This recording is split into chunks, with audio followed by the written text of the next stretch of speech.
नहीं, सांप्रदायिक दंगा भड़काने का कोई धर्म नहीं। इनका धर्म तब पता चलता है जब इनके खिलाफ कार्रवाई होती है और ये लोग जैसे होता है ना सुअरों की झुंड में हाथ में फिलिस्तीन का झंडा लिए, हाथ में ये अपना कम्युनल झंडा लिए उसकी रिहाई की मांग करते हैं, उनके जस्टिस की मांग करते हैं। लेकिन जब हिंदुओं पे कोई अत्याचार होता है ये कहीं कोई मांग नहीं करेंगे, चुपचाप घर में बैठे रहेंगे। तो यूपी पुलिस से सीख के, चाहे वो आसाम गवर्नमेंट हो, इन लोग का एक ही मोटो है, हिंदू लड़की चाहे किसी भी कास्ट की हो, चाहे तुम ब्राह्मण हो, चाहे तुम राजपूत समाज से आती हो, चाहे तुम किसी भी किस से आती हो, कि कोई भी वर्ग से आती हो, हिंदू समाज का कोई फ़र्क नहीं पड़ता। तुम्हारा इन लोगों का एकमात्र मकसद है उन्हें झांसा देकर, उनसे झूठ बोलकर, पहले वो खुद का नाम परिवर्तित करते हैं।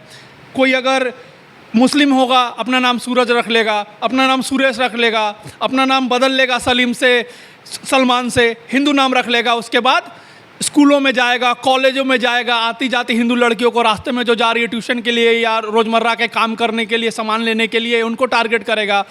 वेल ड्रेस्ड हो जाएगा, खुद भले ही पंचर का दुकान चला रहा हो, लेकिन इन लोगों को जो फंडिंग आती है मदरसे से आती है, मस्जिदों से आती है, इनके कौम के जो लीडर्स होते हैं इनको फंडिंग देते हैं। लो आज का तुम्हारा हाथ का खर्चा 500 रुपया हुआ, तुम टारगेट करो, कैलकुलेट करो कि किस किस लड़की को तुम टारगेट की हो, उसके बाद पूरा कैलकुलेशन करके किसी एक लड़की के पीछे पड़ जाओ।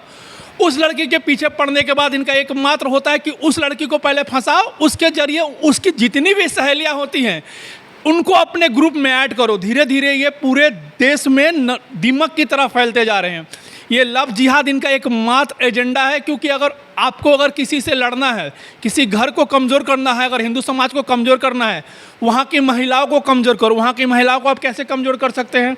उनको फंसा के, उनको प्रलोभन दे के।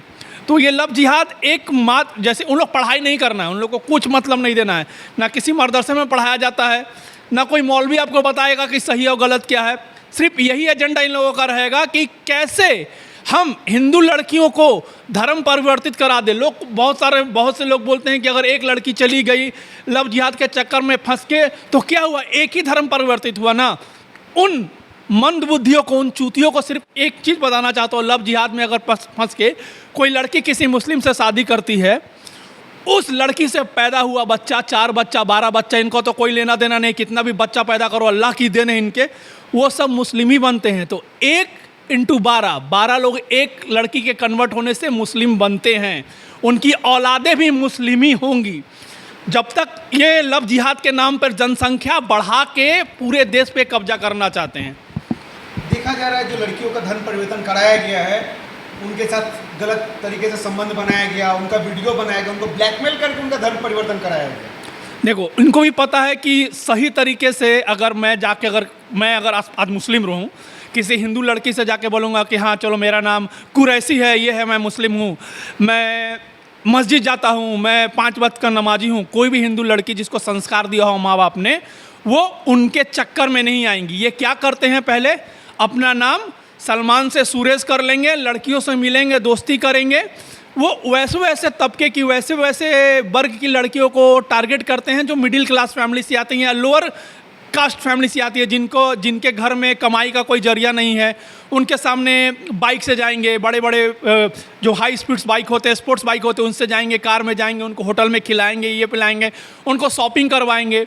अंत में उनके साथ फिजिकल होके, शारीरिक संबंध बना के, कहीं मोबाइल छिपा के, कहीं कैमरा छिपा के वीडियो बना लेंगे। उसके बाद अपनी आइडेंटिटी रिवील करते हैं कि मैं हिंदू नहीं, मैं मुसलमान हूँ। अगर तुम अपना धर्म कन्वर्ट नहीं करोगी, अब हिंदू धर्म छोड़ के मुस्लिम नहीं बनोगी, मुसलमान नहीं बनोगी, तुम्हारा वीडियो वायरल कर देंगे। वो लड़की डर से वो क्या करेगी, अपने घर में बता नहीं सकती है। उसको पता है कि उसका घर वाला का स्थिति क्या है, उसका रोज़मर्रा में उसके पापा कहाँ से कमाते हैं, क्या करते हैं, उसको सब मालूम है आर्थिक स्थिति क्या है।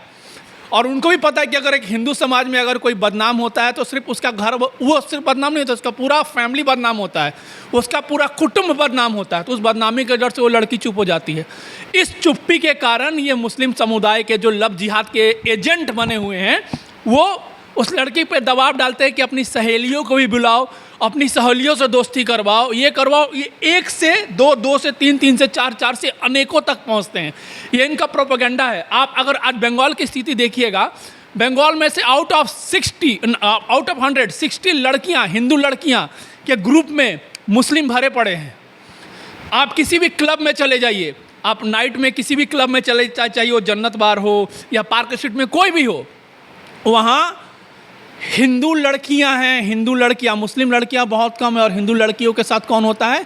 मुस्लिम लड़के लग्जरी कार्स में आएंगे, पैसे उड़ाएंगे, लड़कियों को गिफ्ट देंगे, आईफोन देंगे, ये देंगे, वो देंगे। इससे प्रलोभित होकर लड़कियां अपना धर्म भूलकर कन्वर्ट भी हो जाती हैं। कोई डर के चुपचाप एक्सेप्ट कर लेती है, घर पे नहीं बताती हैं। ये उस चीज़ का फ़ायदा उठा रहे हैं। यूपी पुलिस गिरफ्तार की है शंभू बाबा को, उनके घर लेके जाती है। जब पुलिस उनका करोड़ों का महल रहता है, उसको निस्तानाबूद कर देते हैं यूपी सरकार। इस पे क्या बोलिएगा? यूपी पुलिस तैयारी अच्छा कर रही है। बिल्कुल, यूपी पुलिस को पता है कि बीमारी का इलाज कैसे किया जाता है। अगर आपके घर में अगर कोई कॉकरोच घुसता है तो आप उसको पालते पोसते नहीं हैं, उसको हिट मारकर, लक्ष्मण रेखा मारकर, या तो उसको आप पूरी तरह से चप्पल मारकर पूरी तरह से उसको नेस्तनाबूद कर देते हैं, या कोई ऐसा व्यवस्था करते हैं ताकि वो डर से वापस आपके घर में घुसने की कोशिश ना करे। यूपी पुलिस ठीक वही कर रही है। आप जिस लैंग्वेज में समझते हैं, हम आपको उस लैंग्वेज में समझाएंगे। अगर आप हमारे घर में घुसेंगे तो आपका कब्र हम आप अपने घर के दहलीज के बाहर ही बनाएंगे।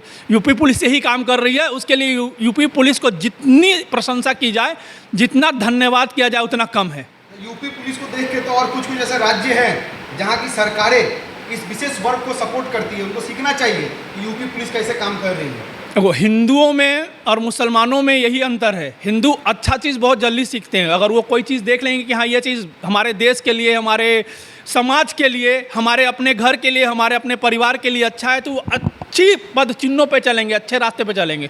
मुस्लिम का क्या है? उनको सिखाया जाएगा कि सिर्फ अल्लाह से बढ़कर कोई नहीं है, गुस्ताखे नबी की एक ही सजा, तर संत जुदा, ये सब सिखाइए, वो सीख जाएंगे। अगर उनको पढ़ने की बात करिए, कितने मुस्लिम लोग हैं, कम्युनिटी के लोग हैं जो बोलते हैं हिंदू मुस्लिम भाई जो ये मुसलमान हैं, कितने लोग 10वीं पास हैं? आप एक कोई एग्जैक्ट फिगर दे सकते हैं कि हाँ, हमारे घर का इतना लोग 10वीं पास किया हो, इतना लोग 12वीं पास किया हो, इतना लोग ग्रेजुएट हो? इनको पढ़ने लिखने से कोई मतलब नहीं है। जो पढ़ेगा लिखेगा नहीं, जिसमें सामान्य ज्ञान नहीं होगा, वो देश का विकास तो दूर, अपने रहने वाले जगह का विकास नहीं कर सकता। एक भी ऐसा मुस्लिम इलाका बता दीजिए जहाँ से दुर्गंध नहीं आती हो, जहाँ कूड़े करकट का अंबार नहीं हो। इनको कोई फ़र्क नहीं पड़ता। इनको फ़र्क क्या पड़ता है कि हम लव जिहाद में कैसे जाएं, हम बम बांध के कैसे फूट जाएं, हम कैसे हिंदुओं पे आक्रमण कर दें, कैसे उनकी संपत्तियों को लूट दें। इनको तो कमाई से भी कुछ लेना देना नहीं है। चोरी चमारी करवा लीजिए, हिंदुओं का घर लूटपाट कर लीजिए, मंदिरों पे हमला करके वहाँ की दान पेटी चुरा लीजिए। आप अगर पूरे इंडिया में, भारतवर्ष में अगर 1000 कहीं कोई क्राइम रिपोर्ट होता है, उसमें से 900 लोग इसी शांतिदूत कम्युनिटी के होते हैं। ये आप कहीं भी जाइए बोलेंगे कि आतंकवाद का कोई धर्म नहीं, सांप्रदायिक दंगा भड़काने का कोई धर्म नहीं। इनका धर्म तब पता चलता है जब इनके खिलाफ कार्रवाई होती है और ये लोग, जैसे होता है ना, सुअरों के झुंड में हाथ में फिलिस्तीन का झंडा लिए, हाथ में ये अपना कम्युनल झंडा लिए, उसकी रिहाई की मांग करते हैं, उनके जस्टिस की मांग करते हैं। लेकिन जब हिंदुओं पे कोई अत्याचार होता है, ये कहीं कोई मांग नहीं करेंगे, चुपचाप घर में बैठे रहेंगे। तो यूपी पुलिस से सीख के, चाहे वो आसाम गवर्नमेंट हो, चाहे वो उत्तराखंड की गवर्नमेंट हो, उनको पता है कि अगर कोई क्रिमिनल हो तो वो सिर्फ क्रिमिनल है, और क्रिमिनल से प्यार से बात नहीं किया जाता, उनको उसी के भाषा में समझाया जाता है। देखा जा रहा है बीजेपी के नेता सोजल घोष दुर्गा पूजा करते हैं, उनका दुर्गा पूजा विश्व स्तरीय रूप से मनाया जाता है। इस बार उनका थीम था ऑपरेशन सिंदूर, और पश्चिम बंगाल पुलिस को द्वारा उनको नोटिस दे दिया जाता है कि इस थीम पे नहीं होगा या नहीं करना है, या प्रोटोकॉल है। लेकिन वही देखा जाता है, अभी कुछ दिन पहले एक पर्व है, उस पर्व में देखा गया फिलिस्तीन का झंडा, ट्रंप के गले में पट्टा पहनाया गया है। तो दोनों में ऐसे भेदभाव क्यों? देखो, सबसे पहली बात है कि अगर कोई लात खाता है ना, वो चुपचाप जाकर बैठ जाता है, अपने घर में जाकर बताता नहीं कि हम लात खाए हैं। ऑपरेशन सिंदूर में हमारे जवानों ने, हमारे आर्म फोर्सेस ने जिस तरह पाकिस्तान को उसके घर में घुस के मारा है, वो हर जगह पाकिस्तान ढिंडोरा पीट रहा है कि हम जीत गए, हमारी फतेह हो गई, हमने ये प्लेन मार गिराया, हमने रफाल गिरा दिया, ये रफाल गिरा दिया। धीरे धीरे वो सच्चाई कबूल करने लगा है कि भारत ने हमें मारा है, और हम डर के भारत से सीज फायर के लिए रिक्वेस्ट की हैं, तब भारत जाके हमको पीटना बंद किया है। वरना भारत हमको मार कम रहा था, घसीट ज़्यादा रहा था। अब जब सजलदा हमारे थीम ऑपरेशन सिंदूर का जो थीम लेके दुर्गा पूजा मनाने वाले हैं, यहाँ से हर उन लोगों को जले पे नमक रगड़ने का काम हो रहा था जो रहते हमारे देश में हैं, खाते हमारे देश का है, पहनते पीते हमारे देश का है, लेकिन बाप पाकिस्तान को मानते हैं। उनके जख्मों पे नमक छिड़कने का काम हो रहा, उनको लगा कि मेरे जख्मों पे तो नमक छिड़ा जाएगा, हम सबको पता चल जाएगा कि हमारा बाप जो पाकिस्तान है वो नालायक है और हम उसके कारण हम भी किसी लायक नहीं रहेंगे, सब हमको धिक्कार की नज़रों से देखेगा। तो जाकर उन्होंने अपने ममता ताई को, अपने ममता बेगम को किया कि नहीं नहीं, अपने पुलिस को बोलिए दीदी कि ये ना करने दें, उन पे केस लगा दें, उन पे ये कर दें, उनको बैन कर दें कि नहीं आपको दूसरा थीम करना है, करें, हम ऑपरेशन सिंदूर नहीं करने देंगे। सिर्फ ऑपरेशन सिंदूर की बात नहीं है, सजलदा जब भी कुछ करने की कोशिश करते, जब राम मंदिर बना रहे थे उस समय ये पुलिस की तरफ से अड़चन हुई। कोई अगर कुछ भी काम जो देश के स्वाभिमान को, देश के अभिमान को ऊंचा करता है, उसमें टीएमसी और ये पंचर पुत्र टांग अड़ाएंगे ही अड़ाएंगे। इनका एकमात्र काम है देश का गर्व, ये देश कभी गर्वान्वित नहीं होना चाहिए। जो देश जो शान से कहते हैं ना कि ये हिंदी है हम, ये वतन हमारा, वो नहीं चाहते हैं कि कोई बोले ऐसा। उनको सिर्फ एक ही चीज़ पता है, कैसे धीरे धीरे धीरे धीरे पूरे भारतवर्ष को गजवाए हिंद बना दें।